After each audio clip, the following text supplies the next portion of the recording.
In Venezuela, the head of state Nicolás Maduro pointed out that new goals have been set for 2026, aimed at consolidating the advances of the Bolivarian revolution and guaranteeing the well-being of the Venezuelan people. The National Emergency System of Honduras delivers to the Public Prosecutor's Office conclusive evidence denouncing an intimidation campaign against free voting.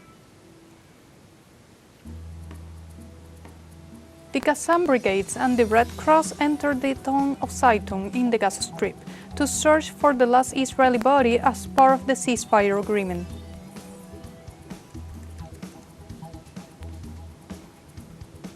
Hello, welcome to From the South. I'm Sophie Fernandez from the teleSUR studios in Havana, Cuba. We begin with the news. Stay with us.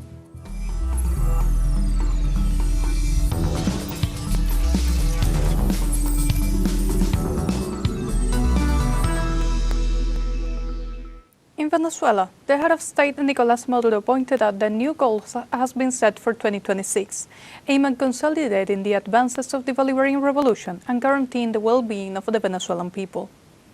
During the balance sheet of the national system of popular government, President Nicolás Maduro mentioned that the plan 2026 it must be ensured that these strategic lines are carried out throughout the national territory, and that the necessary resources to finance the 5,336 communal circuits. The first task of the Plan 2026 is to consolidate the public works through direct and permanent democracy. The second line will focus on strengthening the planning and action system of the communes and the plan for the 7 transformations. In turn, the President ensured that the third line he has the central objective, the strengthening of the self-government system. On the other hand, President Maduro emphasized that the original Bolivarians do not seek to imitate bourgeois democracies, but rather to build a new communal state based on justice, grassroots democracy, and popular participation.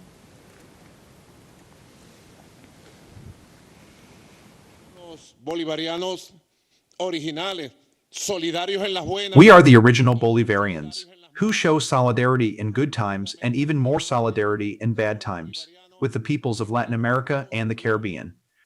Repúblicas originales, como dijera Simón Rodríguez, y no remedos o copias. We are the Bolivarians who want to build original republics, as Simón Rodríguez said, and not absurd and decadent imitations or copies of limited, false, and rotten bourgeois democracies. We did not come here to replicate a bourgeois democracy.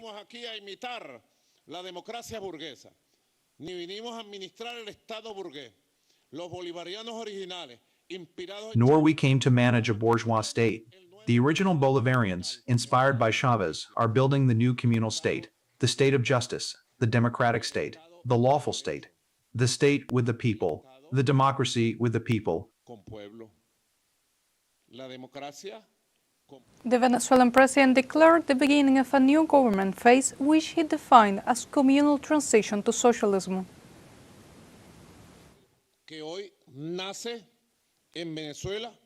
We could say that today the communal government of transition to socialism is born in Venezuela, and I declare that our Bolivarian government, starting today, declares itself the communal government of transition to socialism, with the 533-6 self-government rooms. Salas de autogobierno con los 5,336 gobiernos territoriales. With the 5,033-6 territorial governments that have neighbors, families, communities, and concrete force that debates, participates, acts, builds, and makes their territories visible for the new society.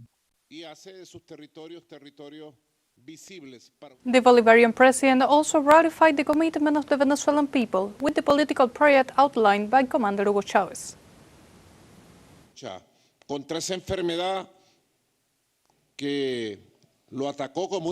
In his struggle against that illness that attacked him like in an ambush, and how he departed with the clarity of a prophet, charting the collective course of a people who have not failed him.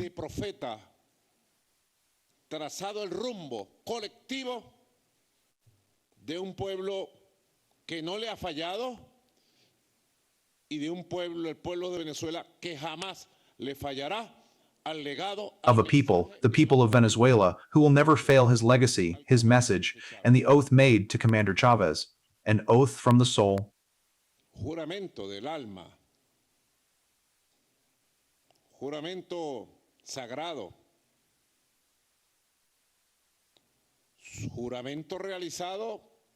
Compromiso sagrado. A sacred oath to sacred oaths, sacred commitments. V, we said it. We have said it. We have done it and will continue to do for the times to come. Y seguiremos por los tiempos que están.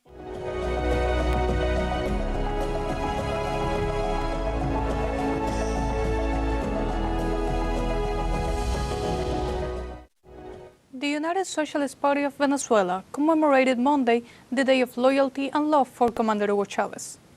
The date is commemorated every 8th of December since 2013 to pay tribute to the Bolivarian commander and keep his political legacy of his ideas alive. During a press conference, the party's General Secretary, Diosdado Cabello, highlighted the special significance of the date and remembered Chavez's final instructions to vote for Nicolás Maduro if presidential elections were called. The political leader also referred to the 4 months of war threats by the United States against the Bolivarian nation and denounced that Venezuela's right-wing efforts to sell the country's natural wealth to U.S. interests.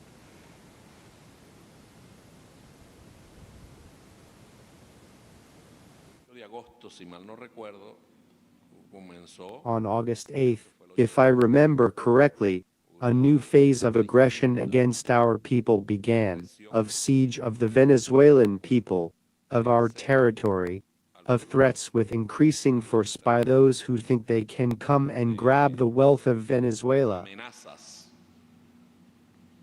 Cada día más contundente por quienes creen que pueden venir a apoderarse de la. It was on August 8th, for months now. And each month their spokespersons and their groups of jobless opinion makers throughout the world, trying to sow chaos in the minds of Venezuelans, a psychological terrorism against our people. Sus grupos de opinadores sin oficio a lo largo del mundo, tratando de sembrar el caos en la mente de los venezolanos. Psychological terrorism, using all sorts of pressure, lies, fake news, repeating false narratives without any real foundation, and it's already December 8th. Argumentos sin ningún tipo de sustento real. Y bueno, ya es 8 de diciembre. And we must remember that they were saying that we wouldn't make it to August 30th, then September, and then October, and November, and now baby Jesus is coming, and our people remain standing and firm. Our people remain united. Unido. In another part of the press conference, the General Secretary of the United Socialist Party of Venezuela expressed his gratitude for the international support received by the Venezuelan people in the context of U.S. threats and aggressions. We thank the peoples of the world for the support they have given our country and our struggle of today, our battle of today in Venezuela, but tomorrow it could perfectly well be in any other country. Actually, these are already the battles of other peoples too. Those constant threats. And now we have a short break coming up. But first, remember you can join us on TikTok at teleSUR English, where you will find news in different formats, news updates, and more. We'll be right back. Stay with us.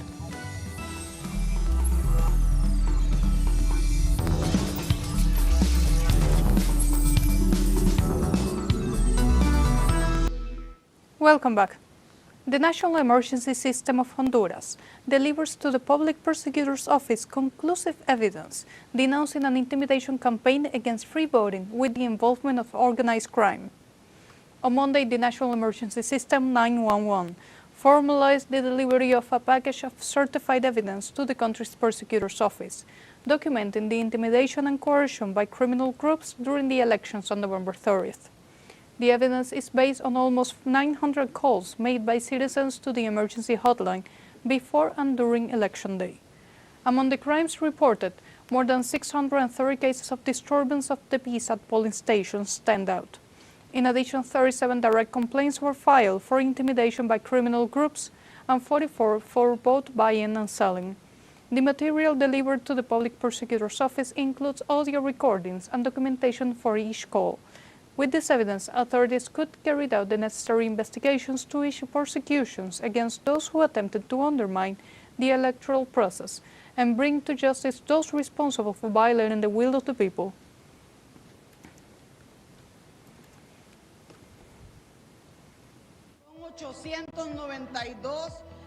There are 892 audio recordings of calls received by the National Emergency System 911, reporting intimidation, coercion by organized crime, vote buying and selling, alteration of the electoral process, kidnapping of electoral material, confiscation of voter identification documents for voting. They did not only threaten people, they were not only at the polling stations, they also went to areas where they knew they were not going to be politically favored and took away people's identity documents so they could not vote. This happened in this process. It was an unprecedented, dirty, fraudulent process, and we cannot remain silent. Moving on to Haiti. For 16 consecutive days, the air transport strike in Haiti has been exacerbated by the crisis of insecurity plaguing the population. Since November 23rd, the terminal has suspended domestic and international flights after one of its aircrafts was shot by an armed group. Residents reported that private helicopters began charging a fortune to replace air routes, while experts believe that the measure responds to business interests taking advantage of the Christmas season. Airlines are demanding that the state establishes security regulations around the airport perimeter and implement appropriate protection strategies.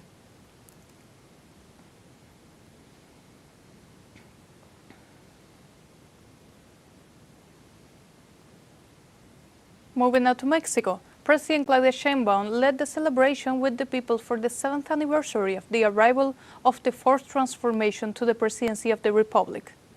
The Mexican president highlighted the massive presence of citizens from various parts of the country. She also pointed out that the fourth transformation is represented as an economic, political, and ethical model, being a different from of the government since 2018. The Mexican head of state mentioned that the country is on the right track, adding that the government is working to strengthen both public and private investments.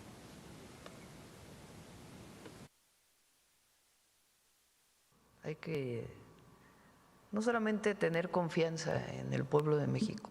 We must not only have confidence in the people of Mexico and in what we Mexicans are, but also in the economic model and what the project we represent stands for. Mexico has done better with this form of government and, at its core, with what the project represents. Next year will be better for us because there will be more investment. We will provide more information, but we are working hard to strengthen public and private investment in various ways to ensure that there is more growth and, at the same time, that the distribution of wealth continues. Que haya más crecimiento y al mismo tiempo que siga la distribución.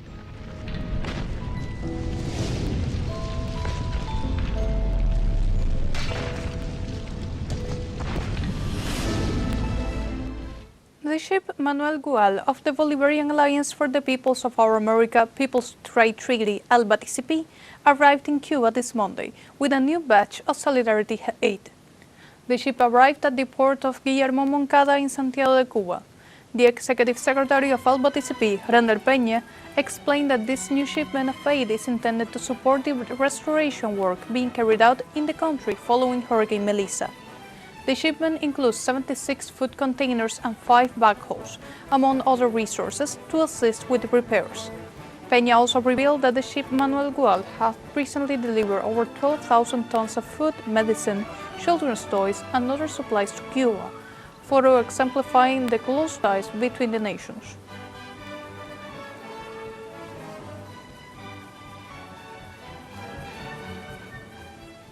Meanwhile, Jamaica tackles post-hurricane leptospirosis outbreak as cases and deaths rises in their parishes. From Barbados, our correspondent Crystal Hoyt brings us more details. The Ministry of Health is urging increased caution following a continued rise in leptospirosis cases after the passage of Hurricane Melissa. Flooding has heightened contact with rodent-contaminated water, and officials now confirm 71 suspected, probable, or confirmed cases. The ministry has also verified 12 leptospirosis-related deaths, 7 of which are laboratory confirmed. At a national press briefing, National Epidemiologist Dr. Karen Webster-Kerr outlined the latest figures and said transmission rates remain highest in St. James, St. Anne, and St. Elizabeth. Most affected persons are persons 20 to 29 and those 60 years and over. The deaths are all males, and males predominate with the cases and deaths, particularly in persons 20 to 29, followed by persons 60 years and older. This is a spread of cases of leptospirosis post-hurricane, as would have been in the table prior. While health officials warn that flood-impacted communities should stay vigilant, they stress that the outbreak is being actively managed. Minister of Health and Wellness Dr. Christopher Tufton says the ministry is intensifying water testing, sanitation checks, and community outreach in high-risk areas. We have been managing the leptospirosis outbreak. We are mindful that that can easily be understood as panic, and we would like to discourage that. And sometimes the headlines does project a sense of the need to panic. This is not what our intentions are. We are also mindful that we are a country that has an obligation to both the local population, but also, importantly, in a big tourism space, we also have an obligation to our visiting visitors and tourism interests. As recovery from Hurricane Melissa continues, authorities say quick medical attention and limiting exposure to contaminated water remain key to reducing further infections. Crystal Hoyt, teleSUR, Barbados. We have a second short break coming up. Before, we invite you to visit our Facebook page at teleSUR English. There, you'll be able to watch our top stories, special live coverage, and much more.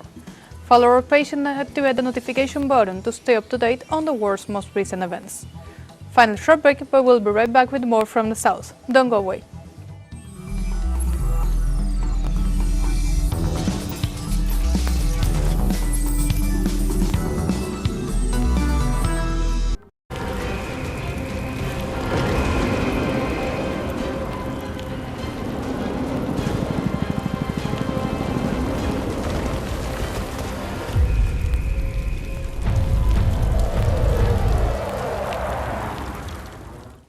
Welcome back.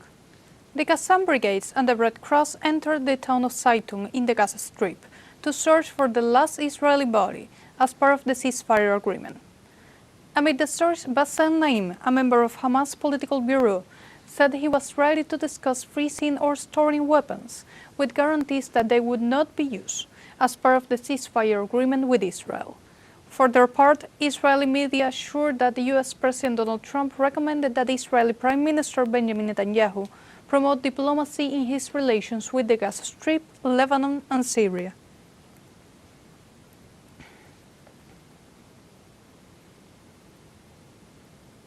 Meanwhile, the United Nations Office for the Coordination of Humanitarian Affairs, OCHA, reported that at least 320 of its workers were killed in 23 countries during 2025.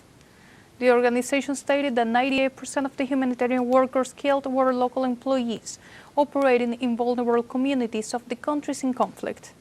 In this regard, the OCHA warned that the Palestinian territories occupied by Israel are the most dangerous in the world for the organization, with 120 deaths in 2025. The United Nations highlighted that attacks against humanitarian personnel violate international law and that states are responsible to guarantee their protection.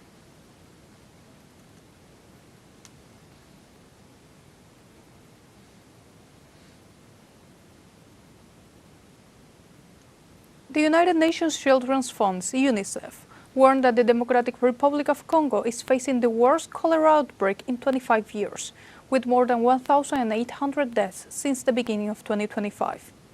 The organization reported that since the beginning of the year, 64,427 cases have been reported, with 14,818 cases in minors and 340 minors dead, noting that the epidemic has affected 17 of the country's 26 provinces. Unsafe sanitation continues to be the country's main problem, as only 43% of the population have access to public water supply services, most of which is the lowest rate in Africa, and only 15% have access to basic sanitation services.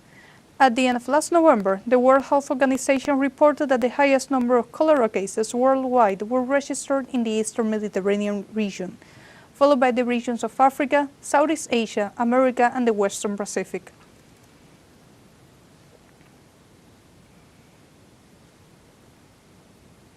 In other news, at least 4 civilians died and 9 were injured in Cambodia Monday during the armed conflict with Thailand. According to the Cambodian Defense Ministry, Thai troops bombed the residential areas in the north of the country, forcing the evacuation of over 1,000 families. On the other hand, Thailand authorities affirmed that the clashes began in the southeastern province of Ubon Ratchathani, where Cambodian units killed 1 soldier and injured several others. On its part, the Thai Air Force reportedly attacked targets in the Chongangma Pass, claiming they were military support centers used by Cambodia to attack Thai positions. Detonations have been involved in a century-old border dispute, which escalated last July 24th. After a brief ceasefire in October, Thailand suspended the truce after 2 of its soldiers were injured by a landmine explosion near the border.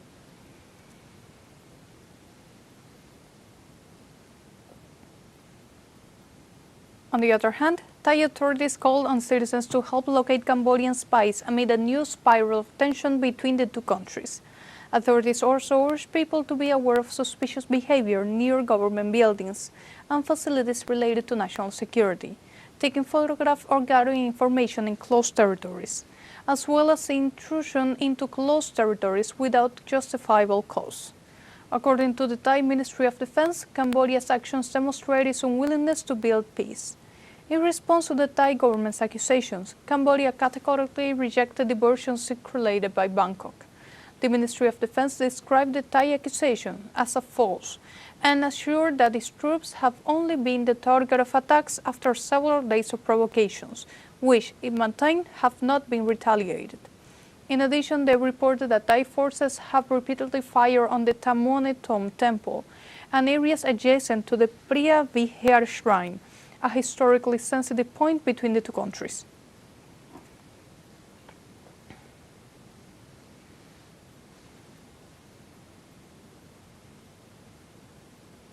Meanwhile, the government of India is closely monitoring relations between Thailand and Cambodia and urges both sides to return to the path of dialogue and peace. Indian Foreign Ministry spokesman Ranhir Jaiswal said that his country's government hopes that both sides will act with restraint and put an end to the fighting in order to return to the path of dialogue and peace. It should be noted that the Jaiswal's statements come after the escalation of hostilities in the border areas between Thailand and Cambodia over the weekend, when the parties exchanged accusations of violating the ceasefire.